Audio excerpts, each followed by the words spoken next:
Honorable members, the debate on the Presidency Budget Vote, which is Budget Vote 1, I found it quite spirited and robust in many ways.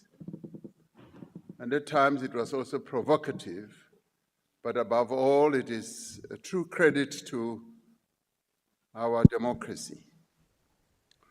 There were times during the budget I felt a bit envious, and I wish I was a member again here. But the Constitution that you all adopted dismisses the President from being a member. So I wish I was a member and could sit at the back there and also shout and howl like others do. Honorable members, it is just a year since the people of our country went to the polls to peacefully participate in elections that brought all of us here to this Parliament to represent them. It is through debates such as the one that we've just had, a debate in which elected members participate, where our people are able to measure whether we are up to the tasks that they have given us. Our people, can measure whether we represent and articulate their aspirations and assess whether we are undertaking interventions that will lead to the improvement of their lives. Even as these debates are robust and at times quite insulting. And I want to pause on the insulting part because it's not so much that one worries about that. Any one of you could one day come and stand here and be president. The question is, would you want to be insulted in the way that insults are launched and directed to someone else? And the speaker was quite right. It does speak to the decorum. Because as we debate here, we are watched on the rest of the continent, and we are watched also around the world. And we hardly ever see the type of undecorum behavior that we sometimes see here. So let us think about that as members of Parliament. But they are a key marker of the richness and endurance of our democracy. All said and done, what we do here actually defines us and defines our democracy. It has been just over a year since we established the Government of National Unity in our country's democratic history. The GNU, as we call it, made up of 10 political parties with different histories, with different experiences, has continued to hold even as it has had to weather many a storm. There have indeed been disagreements and disputes among GNU members, as you would expect them to be. And yet, despite those differences, the GNU partners have chosen to work together for the common good of all South Africans. It is a government of national unity that we will continue in our mission to drive rapid, inclusive, and sustainable economic growth, to create a more just society by tackling some of the huge challenges that our country faces, some of which are a legacy of our past, and some of which are our own doing, but some of which we have to face with a great deal of courage and bravery.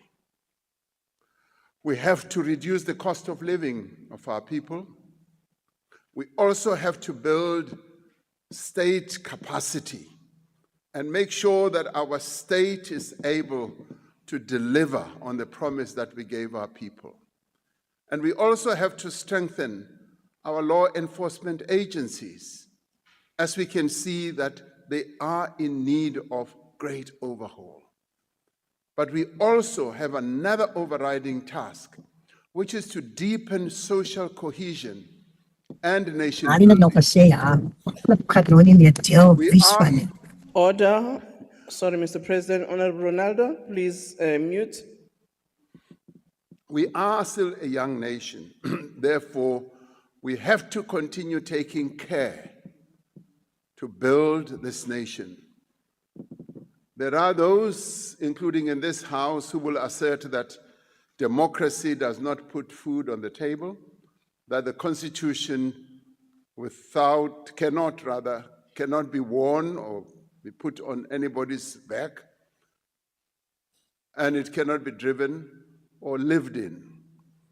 Yet they choose to lose sight of the fact that in the context of democratic backsliding across the world, South Africa stands tall amongst many nations as a country that upholds and protects and advances the rights of our people.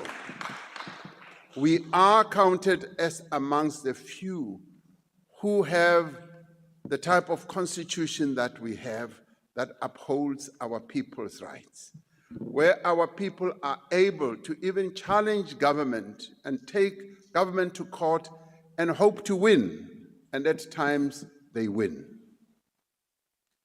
That is not easily allowed in many other countries, but that is what should make us proud to be South Africans.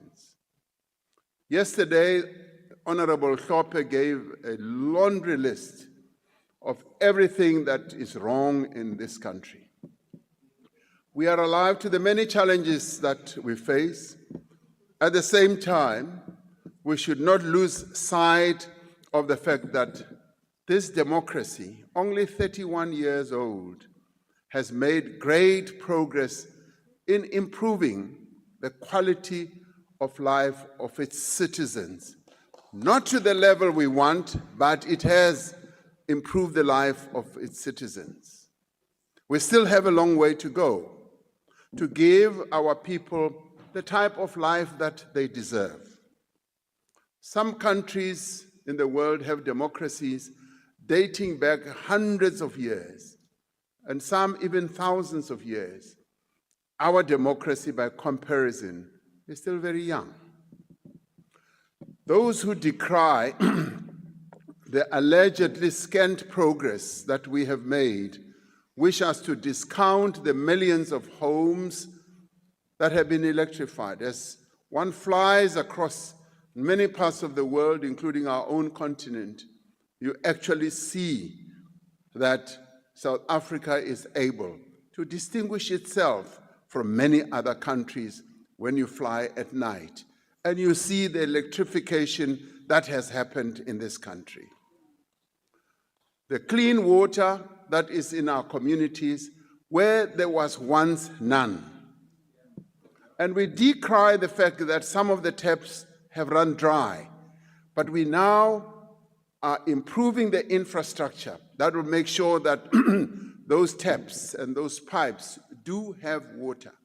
We now know what needs to be done. And of course, what remains is that it must be done. Yes, the public housing that we have built for the indigent runs into millions, and the free basic services that we provide to society's most vulnerable is something that we need to take account of.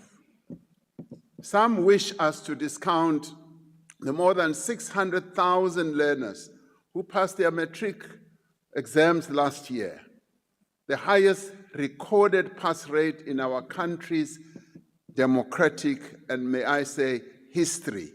We have done it during this administration. Now, they even wish us to discount the fact that more than 1.2 million young South Africans who are being supported to further their studies by the National Students Financial Aid Scheme. They wish us to discount also the testimony, the brilliant testimony that was delivered here by Honorable Mkutu, who spoke with such eloquence in this House yesterday, exactly where I'm standing. This honorable member told us how he is a direct product of the transformative interventions that this government has taken.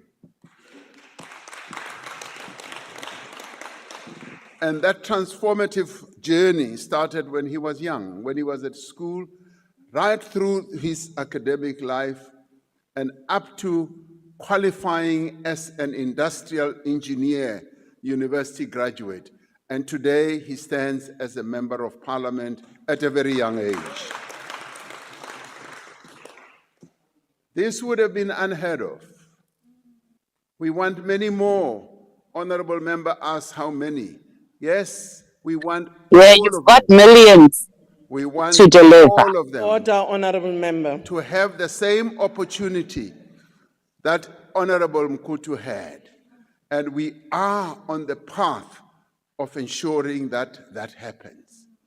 The critics of our democratic A long walk to freedom. wish us to ignore, even not pay attention to Mr. the fact that President? today, Mr. President, excuse me if you can take a seat.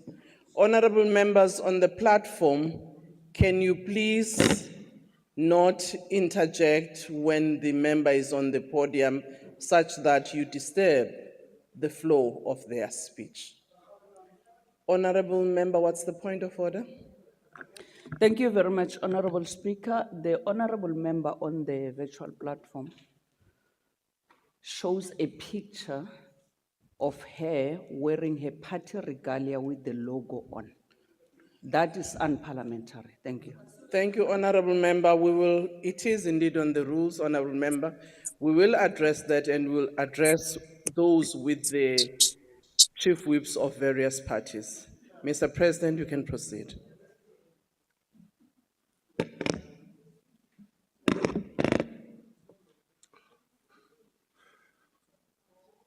so our detractors wish us also to disregard and ignore the fact that we've started a process that enables workers to become shareholders in the companies that they work for. This never used to be the case before. What was the case was share options would be given to the top executives of companies, and they would earn enormously big salaries. Now we've started a process where it cascades down to the ordinary workers of our country. Thank you, EFF. Can I ask Honorable Member Mathis to actually refrain? I'm cautioning you. Following that, I would ask the IT to remove you. Thank you.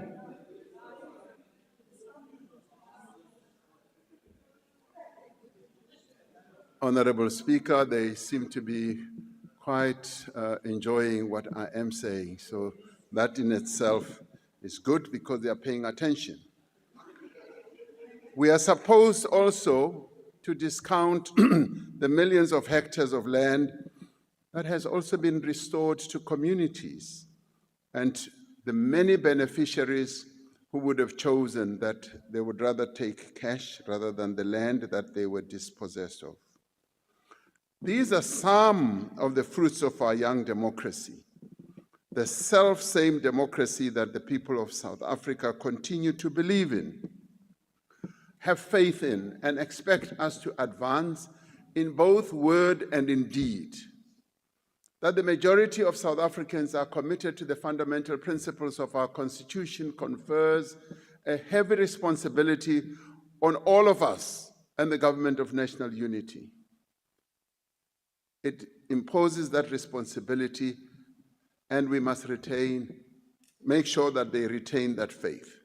It requires that we work as a collective to implement our strategic priorities of inclusive growth, job creation, reducing poverty and the high cost of living, and to work together to build a capable, ethical, and developmental state. I can assure the Honorable Mulder that we will not dismiss the proposals put forward by the Freedom Front Plus to ensure that all South Africans progress economically, as he said, we will engage with the Freedom Front Plus and take on their proposals and examine them, and we will do so critically. Where we disagree, we will say so. And it does not mean that when we disagree, we are abandoning the key principles of our Constitution. Honorable Mulder referred to the Carnegie Report, which was published in 1939 or so, and he even said 7 years before the National Party won their elections. And this report was inaugurated to look into the problem of the poor whites. And that, I would say, Honorable Mulder, is not a useful guide, because we confront challenges of a democratic South Africa. The findings and the recommendations of the Carnegie Report were influential in the development of apartheid. The commission, that is the Carnegie Report, sought to uplift the conditions of poor whites, but at the expense of black people. At the expense. Now,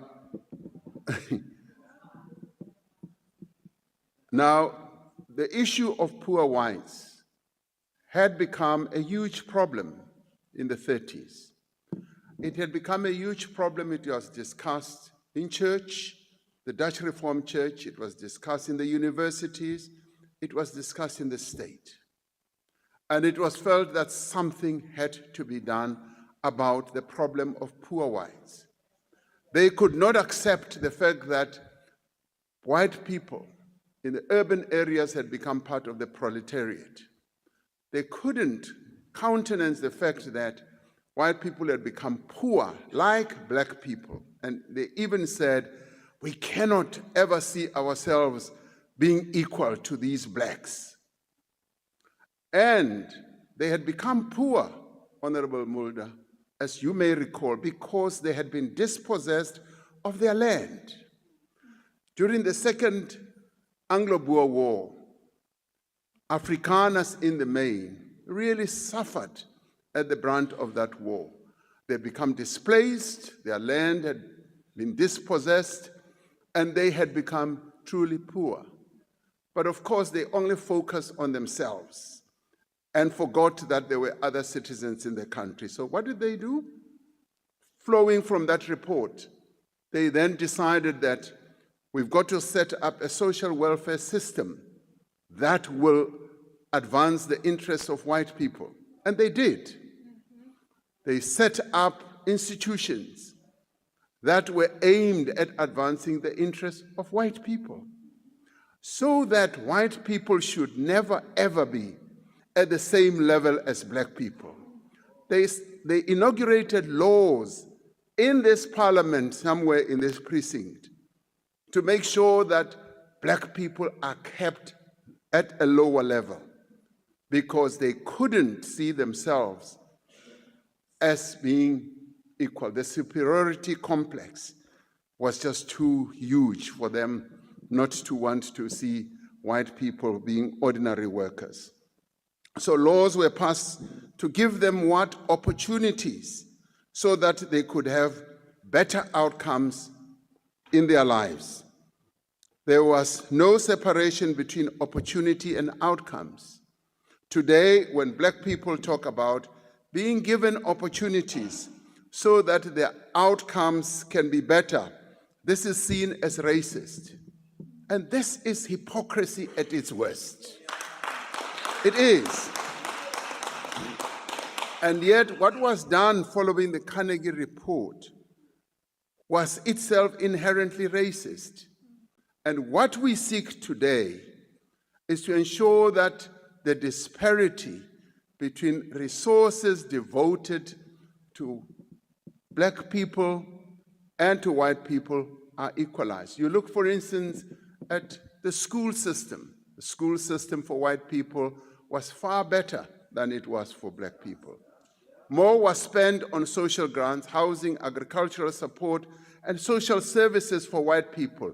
Please let us not deny that that happened in this country, because we will be lying to ourselves. What we should now do is to say, what are we going to do to correct that imbalance that in some ways, not completely, was kick-started by the Carnegie Report recommendations. Honorable Mulder, the huge racial disparities we see in access to wealth and opportunities in our country were the consequence of the aid that was provided by the state to white people. Now you say, and I forgot your speech because you say it in Afrikaans, you say, ons het dit self gedoen. No, it's not true. White people are where they are because the state helped them. And that is what Carnegie said. They set up the institutions. I find it quite disturbing when someone distorts history, because you cannot distort the history that we had. Now, this is an important discussion, and I welcome the Freedom Fund's willingness to engage in it. Because for us as Black people, it's a very painful history. And you cannot come and stand here and say, nee, ons het dit self gedoen. We were never helped by anyone. The state, through its laws and institutions, did put you all in a much better position. It made sure that you got the land. When you were dispossessed of your land, it was the state that gave you the land. And today, Black people do not have the land, and it is the state that must help them to get that land. So I do look forward to us engaging in this discussion, because we should not distort history, but we should not rewrite our history. Let us acknowledge that progress has been made through our economic empowerment policies. Let us identify the weaknesses that are there, and let us indeed create a bright future. Then DTIC today is playing a key role in retaining the momentum of the investment drive, including leveraging participation in multilateral forums. At the height of the COVID crisis, when South Africa chaired the African Union, we also appointed special envoys from a number of countries on the continent, including our own Trevor Manuel, to mobilize international economic support for the continental response to the pandemic, with significant successes. And the success ranged from being able to raise funding at low interest rates, to raise funding at concessional rates level, but also to have some countries' debt to be forgiven. Investment mobilization is an important area of work for the presidency. It is aligned to the GNU's cardinal priority of inclusive growth and job creation, and central to our country's wider economic diplomacy efforts. We are building partnerships in other areas as well. Last year, the total value of new projects announced by both the public and the private sectors amounted to 454 billion rand, the largest fixed investment in infrastructure in South Africa since 2021. Yesterday, I reflected on South Africa's Just Energy Transition Investment Plan, an investment plan that is aimed at mobilizing finance from a range of public and private sources to support our transition to a low-carbon, inclusive, climate-resilient economy and society. This plan is the outcome of extensive consultations with a range of stakeholders, including communities, including community-based organizations, labor, industry experts, as well as business. The Constitution empowers the President with executive powers to establish commissions of inquiry into any matter of public concern. Yesterday, the Honorable Noluchungu sought to discredit the processes around commissions of inquiry, calling them a waste of money and a waste of time. But as we have demonstrated, such processes can have a profound impact. Think about the revitalization of SARS, the ongoing reform that is going on in our security, state security apparatus, the millions of rands that we have recovered in money and assets that have been seized by our law enforcement authorities in pursuit of those who were implicated in whole-scale state capture. I said yesterday, and I will repeat again, as a country that is committed to the rule of law, the procedural fairness to transparency, we will ensure that the allegations made around corruption in the upper echelons of South Africa Police Service will be fully ventilated in the Commission of Inquiry process. We agree with Honorable Zibi that we cannot squander the enduring belief of South Africans in our democracy, and that this same democracy must deliver accountability, development, and opportunity. This accountability means that all those who are responsible for imperiling the democracy through nefarious acts should face justice. The presidency, together with the Department of International Relations and Cooperation, plays a central role in advancing our country's foreign policy and also ensures our nation's strategic interests are safeguarded. Through our participation in multilateral platforms, the presidency articulates and advocates for the advancement of the African agenda and the OAU, or the AU's rather, Agenda 2063. This we do so that we can achieve a just world order. As the Honorable Lamula said yesterday, South Africa is an advocate for the interests of the Global South, in line with our commitment to principled solidarity. That is why the presidency actively participates in international fora on the most pressing issues facing developing countries, such as rising debt burdens, mobilizing funding for the attainment of the Sustainable Development Goals, and calling on advanced economies to meet their obligations to support vulnerable countries to raise their own ambition of the climate action. So we cannot, in all honesty, honorable members, argue, as some members did yesterday, that participation in these important platforms is a waste of time. Like any other country in the world, a presidency is the face of the country's foreign policy. The presidency is on the ground engaging also with South Africans and advancing the constitutional imperative of participatory democracy. Through the presidential imbizos that we hold, for example, we are providing a platform for our citizens to engage with their leaders. And when we go with a phalanx of cabinet ministers and deputy cabinet ministers. We're providing an opportunity for our people to articulate their most pressing issues at a local, regional level, so that we can hold elected officials accountable for service delivery.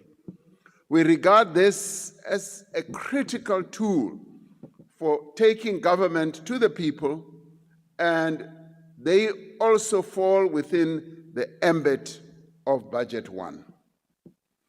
The district development model that we introduced is more than a way of reorganizing local government. it should become and is becoming an operating philosophy for all spheres of government, where national, provincial, and local government cooperate and collaborate to drive development. The overall well-being of our citizens is and will be enhanced. The DDM, as we call it, enhances efficiency by having the three spheres of government aligning to planning, budgeting, and implementation to reduce fragmentation, duplication, wastage across government. But its strength is also in being able to mobilize other role players in society. And we have seen this being played out in a number of areas in our country already. And in eThekwini, we have seen the district development model taking full effect, where we have been able to bring together business, labor, community-based organizations, government at both national level, provincial level, and at local level to work together to turn the fortunes of eThekwini around. During the 7th administration, the presidency embarked on a series of engagements with provincial executives on their strategic development priorities and the support required from national government, focusing on the comparative advantages and economic strength of each province. National and provincial governments will work together to align development priorities and cooperate in the best interests of our people. Vote 1, honorable members, is a budget that is, in a number of ways, exceptional. This is not a budget for the implementation of service delivery, as is the case with other government departments. Rather, this is a budget that will enable coordination, strategic direction, oversight across all departments of government. These are functions that are key to the state functioning effectively. As the apex of government, the presidency ensures that there is alignment, that the national priorities are implemented, and that urgent interventions are implemented in times of crisis, as we have seen during the load shedding crisis that we had, and as we saw during COVID-19 challenges that we had as a country. A vote in support of this budget is about strengthening the nerve center of government itself. Now, Honorable Peterson, hearing you speak, you are here. Hearing you speak yesterday filled me with immeasurable pride.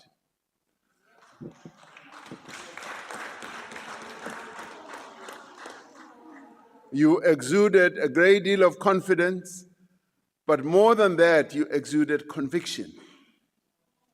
Your words standing here were powerful. They were filled with conviction and what you stand for. And at your tender age, you embody the future of this country.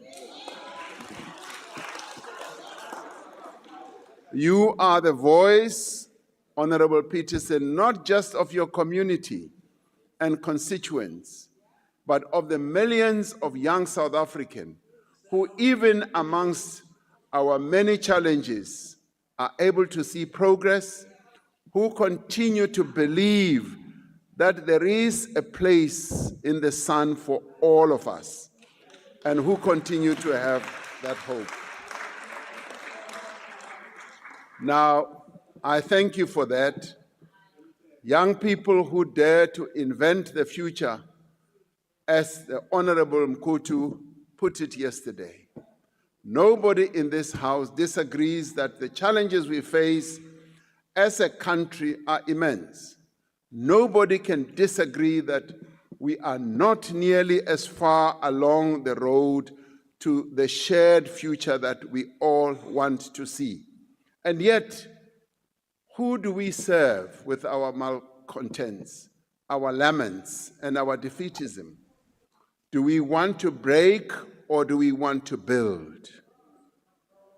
As we journey to the national dialogue, where we will face the hard truths and forge a common brighter future, let us take courage from the words of this young patriot who said yesterday that this budget should be a turning point, where words become actions, where plans become progress, where South Africa truly becomes a nation that works for its people.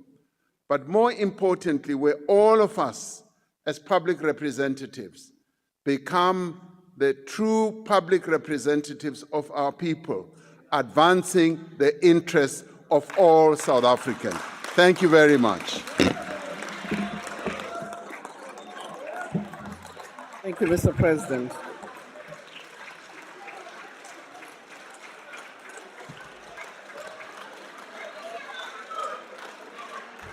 Order, honorable members. Honorable Sihle. Asgaqit. Honorable members. Order, Honorable Makaula. Today you have decided to run a long commentary. Maybe we will visit the Speaker's boardroom again. Order, honorable members. Honorable members, I just want to indicate to you that there are matters I've referred to the Rules Committee. Those relate to the language and the phrases that yesterday were raised by various members that might require us to look at as different parties.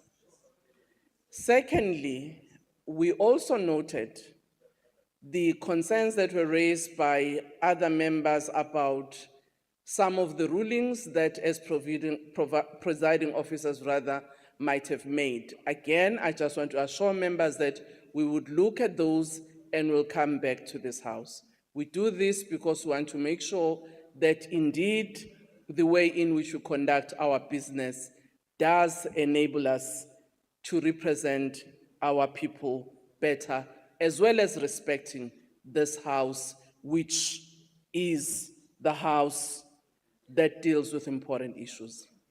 I want to say after this, honorable member serving in the Joint Standing Committee on Intelligence, we are supposed to go to your meeting to finish your business, and I also hope that the committees on police and justice and constitutional development would also be finding space to meet in order for you to come back, as you had been asked by the Speaker, to look at the matters that were raised and come back to this House before we rise on how you advise the House to proceed with those matters.